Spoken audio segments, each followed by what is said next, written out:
Salutations to everyone who's joining in on this video. If you are subscribed to me and have seen my content before, you'll know that I'm a cosplayer who likes to ghost hunt. If you found me for whatever reason, now you know I'm a cosplayer who likes to ghost hunt. Usually I just go to haunted locations, but I decided to maybe change things up a bit and maybe talk about some locations that I know about, that I discover, maybe that I've already been to, maybe some I plan on going to. So in today's video, we're going to be talking about Bobby Mackey's Music World. For a slight disclaimer here, I do not have my entire script memorized, so I will be glancing down at my phone as I read along with this, so I hope that's not a distractor to you, as well as my two cats who may be acting up in the background. I'll try to speak louder than anything going on. So, thank you guys for watching.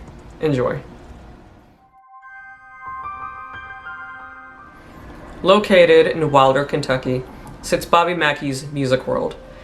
It was purchased by Bobby himself in September of 1978 and is home to country music, a dance floor, and is complete with a mechanical bull.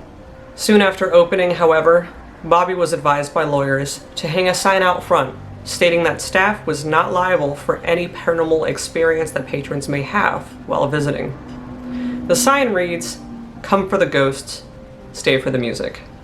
Patrons have felt cold spots, seen things move, seen the water turned on and off on its own, and some have even claimed to feel spirits enter their body while visiting the club. It's no wonder that such stories come from a place like Bobby Mackey's. It's said to house Hell's Gate. In 1850, the land was home to a slaughterhouse that supplied most of northwestern Kentucky and Cincinnati with beef. Now, instead of disposing of the remains properly, the people who worked at the slaughterhouse threw the remains of the animals down into the well, which emptied out into the river and turned the water red. In 1890, the slaughterhouse closed and the building was abandoned. And it's said during this time that satanic cults used the building to perform sacrifices and blood rituals at the well. All of the blood from the slaughterhouse and the rituals, however, were only the beginning. Pearl Bryan was born in Greencastle, Indiana in 1874 as the 11th child of Alexander and Susan Bryan, a well-respected family within the community.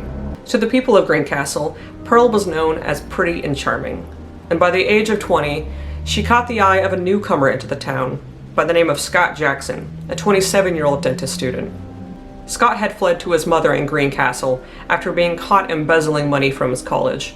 He quickly formed a friendship with Pearl's cousin, and the two were soon introduced. By the end of summer, Pearl was pregnant.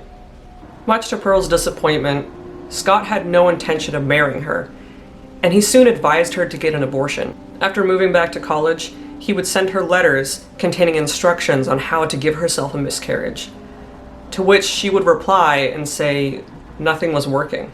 After visiting Pearl for Christmas and noticing her pregnancy was very much showing, he advised her to come down to Cincinnati so that he could take care of her. Believing that Scott finally agreed to marry her, she eagerly agreed and told her family she was going to visit people in Indianapolis. In January of 1896, she set off for Cincinnati on her own. When Scott met up with her, he wasn't alone. He brought along his old roommate and fellow dentist student Alonzo Walling, and the three of them sat together at a saloon where they had lunch. It was there that Scott let her know that he still had no intentions of marrying her, and the real reason he had her come down to Cincinnati was to perform an abortion on her. An employee nearby overheard the conversation that took place next, and she went to authorities to let them know the last thing that she had heard Pearl say. "I'm going back to my home, Scott Jackson. You will have to answer to my brother Fred for this." These were the last words anyone would ever hear from Pearl Bryan. It's said that Scott and Alonzo had poured cocaine into her drink, which was later confirmed by autopsy reports discovering cocaine inside of her stomach. Her body was found on February 1st, 1896, by a farmhand in Fort Thomas, Kentucky. Her arms were outstretched, with her legs resting atop a hill in a pool of blood, and her head was missing. Autopsy reports reveal that her head had been removed with a dissecting knife. Soon after the discovery, both Scott Jackson and Alonzo Walling were arrested and sentenced to death by hanging. They hung by the gallows behind the Newport Campbell County Courthouse. According to reports, they survived the initial drop, leaving them to strangle minutes after. Some reports state that just before dropping from the gallows, Alonzo Walling proclaimed that he would haunt the land forever in revenge for his unjust death. He and Scott were the last two people hung in Newport, and the gallows were torn down soon after. Many sources disagree as to the reasoning why Scott Jackson was in Greencastle, Indiana, how Pearl Bryan's body was found, how she was murdered. But there's one thing that all of the sources agree on. Her head has never been found.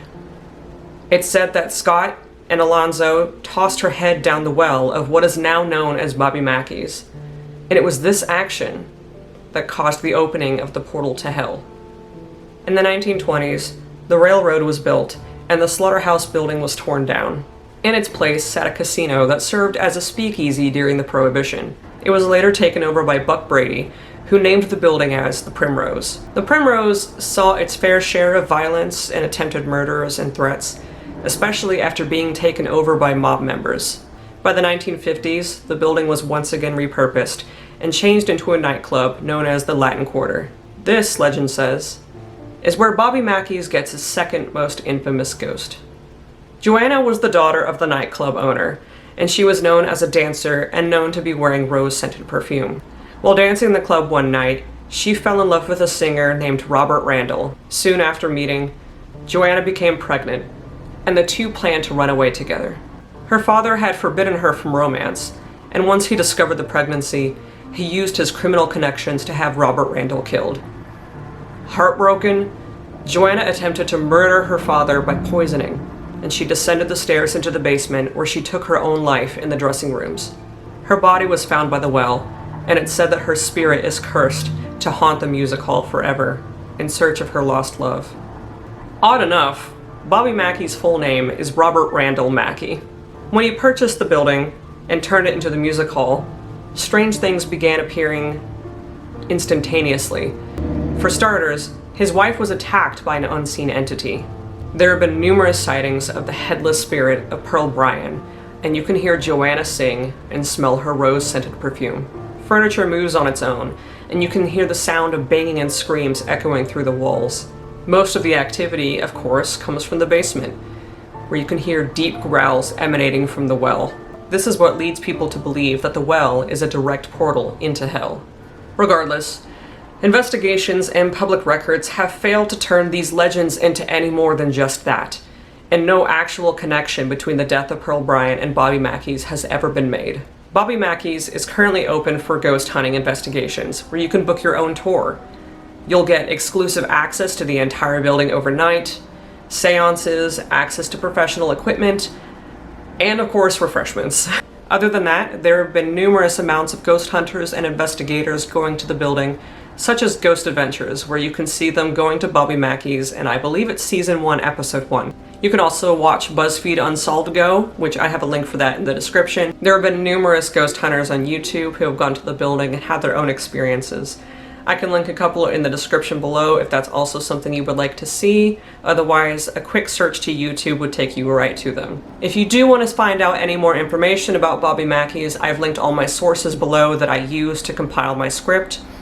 There's plenty more to read on. I just barely scratched the surface on it, so please go check it out if that's something that you're interested in. Also, if you like this video and you want to see more like it, please let me know by either giving me a thumbs up down below or a comment below. You can reach out to me on Instagram. That, once again, is going to be in the description below. I think it's really fun to make these videos about paranormal locations, and I would like to do it a lot more often. Hope you guys like this video.